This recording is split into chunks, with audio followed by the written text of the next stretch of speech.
pinuputakti kayo sa social media, baka pwede natin pagbigyan muna na concert. Pati yung nagre-request pati si Chief PNP namin. Di sir, pwede naman sir. Sa office yung Sabi kayo sa ano, sir, sa office na. Hindi, kaya nga, kung po pwede na, hindi kasi wala rin kasi akong contact sa office yun.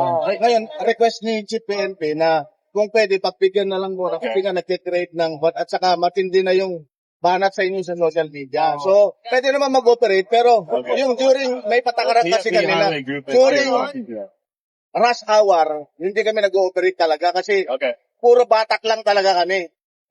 Mag-rush hour, hindi kami nag-ooperate yan. So, ang request, baka naman pwede niya, during rush hour, hindi tayo mag-what. Sige, ito nga, kung wala mo problema, siyempre, pagka-concert, ito na dengue.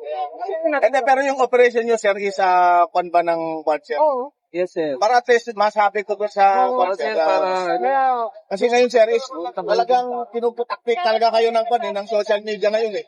Kaya nga nagpunta kami dito, sir, na pigilan yung yung operation nyo just to yung mga uneasy na mga kwan natin dahil rush hour ngayon. Rush hour ngayon siya kung baga pagbigyan natin kasi hindi kami nag-ooperate talaga ng rush hour.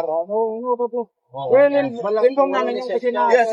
Kasi ang nagre-request sir, si Chief PNP. Yes sir, but yeah. Yes sir. Can we delete? Can you show me they delete the picture po?